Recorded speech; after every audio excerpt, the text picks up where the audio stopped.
Hello, vinyl community. This is Randy back today with another video. Today is Wednesday, October the 5th, and I'm going to show you some records that I picked up in the last part of September. Last part of September 2022. What we are hearing in the background right now is Stanley Turrentine, Rough and Tumble. Fantastic album cover on that.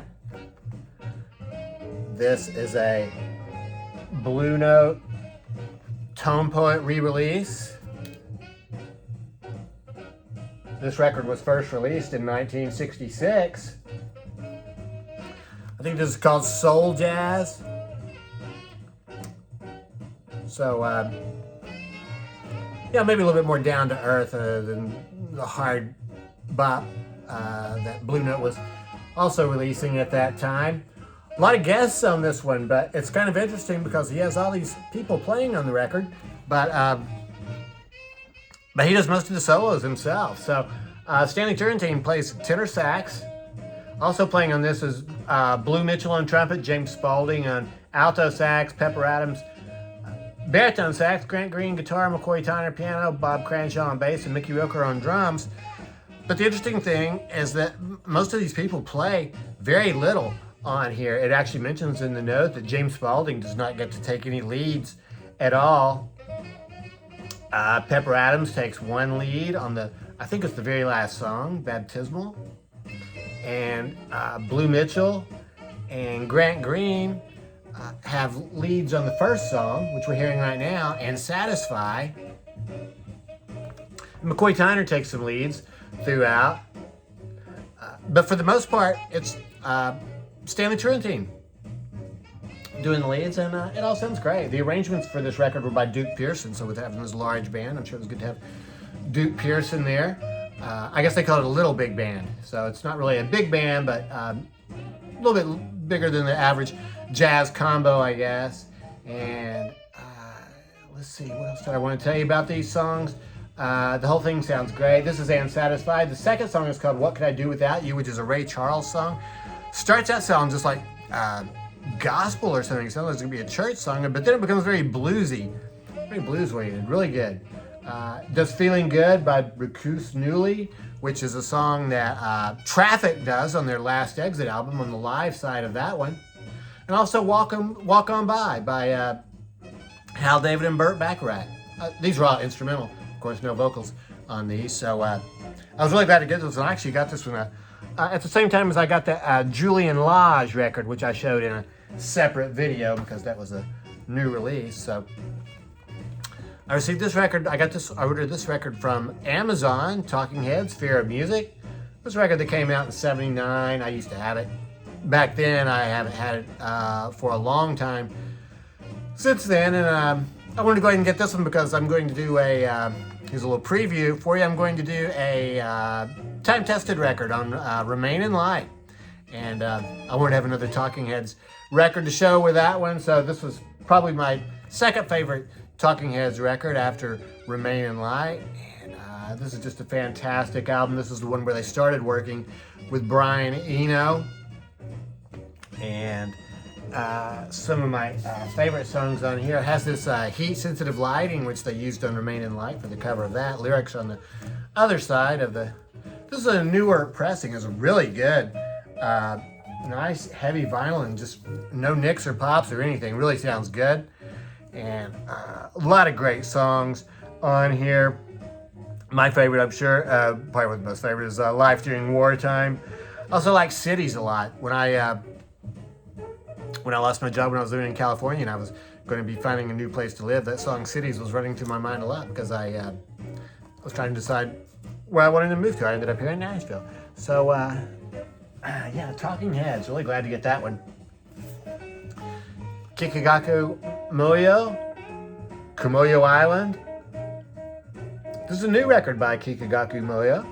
And it's a lot different from the... I have one other Kikagaku Moyo album, which is this one, Mammoth's Clouds. This one is actually listed in Discogs as an EP, and this is live. And these are long, droning type songs. But this newer album, here's the inner sleeve for that first. They have really good artwork on well, both of their albums that I have.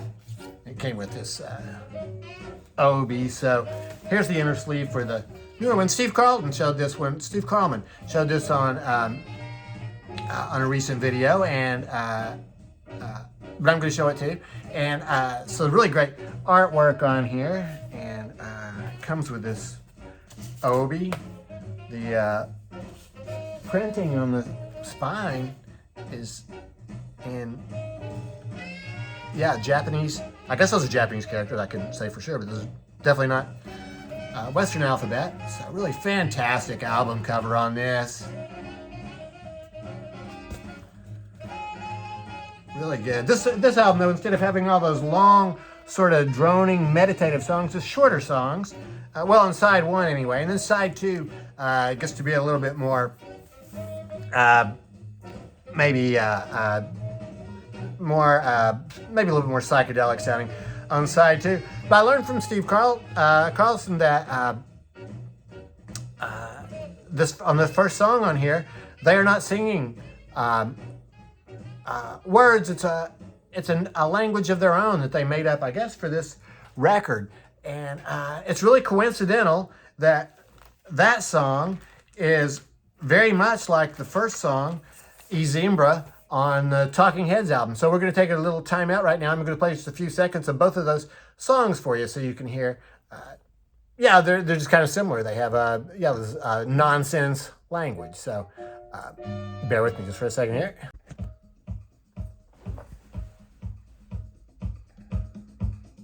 Okay, vocals start here in just a second.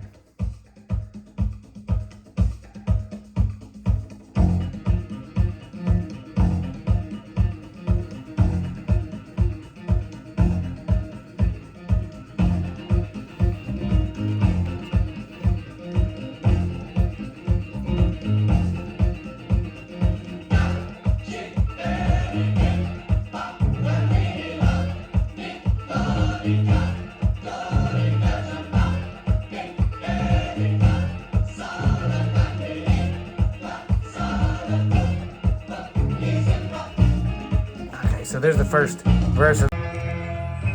Now we're going to sing the first part of this Kikagaku Moyo, and you hear what I mean about the vocals. And it's really fun to sing along with too, so you'll probably be able to pick it up pretty quickly. So feel free to sing along.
Yeah, so you get the idea there. So yeah, I'm gonna pause again here.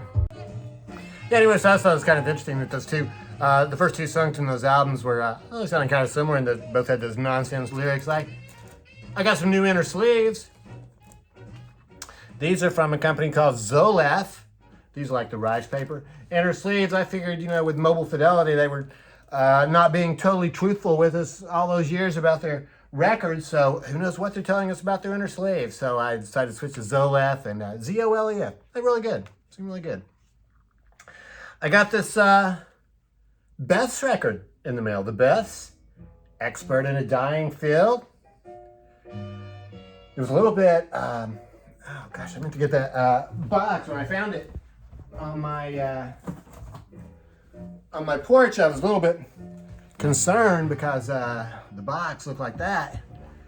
on the outside, and I don't know if you can tell, but this cover is a little bit crumpled. So then I put the record on, and really loud pops on both sides. I just couldn't play it. I don't know if you could. Oh well, probably because it was broken. Yeah. So anyway, yeah, that was. I have had really good luck. I just don't think I've ever received any records. I never get the wrong shipments. I never get records that are damaged. But boy, when I got one of those damaged, it really was seriously damaged. So I'd ordered that through Bandcamp, and I contacted the Beths, sent them an email, through Bandcamp, and yeah, within 2 hours, they were sending me a tracking number for this replacement album. They got here just day before yesterday, I think. So really cool cover with pictures of the band on the inside. The Beths are from New Zealand. This is the second album I've gotten from them. I got their second album. Their first album is called Future Me Hates Me. It's a fantastic album title. I want to get that one someday, if only for the title. And I would call this music the best. They do have a female lead singer, and I think she's the one who plays guitar and writes the songs. Then there's another guitar player, drummer and bass player, so it's a pretty straightforward band. And I would call it like indie pop, I guess, kind of jangly sounding, indie rock. Really good, lots of really good guitar parts in there too. The guitar player is really good. They're short, 3 to 4 minute long songs, but he seems to get in a good guitar lick on most of the songs. So I was really glad they had another copy of the Yellow in here. Nice looking record there. And it came with this poster. Fantastic song. Expert in a Dying Field is a really good song. I mean, she's singing about, I guess, a relationship. These are all basically love songs, relationship songs, and there's the words here on this side. And she's singing in that song about how she has become an expert in, I guess, the dying field of love. Yeah, so it's really, really excellent. I got this 2013 remix of In Utero. I never heard the original mix, so I didn't have anything to compare it to, but this is a 2-record set, 45 RPM on this, which is not too bad. There's 3 songs on each side, so about 9 to 10 minutes per side. That's not too bad. And really cool picture of the band there. Some more pictures there. Information there about the recording and more. So this is the last Nirvana album. I guess they only have 3 albums, and really interesting cover. This is it's like a brick wall back behind there. I don't know if you can tell that, but the cover on the back has all kinds of stuff going on here. You could look at that cover for quite a while. Really good songs on here. I mean, I think my favorites are probably, I haven't heard it too much yet. I've only heard it 3 or 4 times, but Heart-Shaped Box, I think really, I like that one a lot. Rape Me. Dumb is a autobiographical song, for me, I guess. And All Apologies, Penny Royalty. Fantastic album. I really like this one a lot. I mean, I'm not going to say I like it more than Nevermind, because it's kind of different, I think. But really good album. Yeah, I was really glad to get that one. And this one is on standard black vinyl with a sort of a custom label there. Some DGC records. And the last record I have to show you today is, I guess this record was reissued.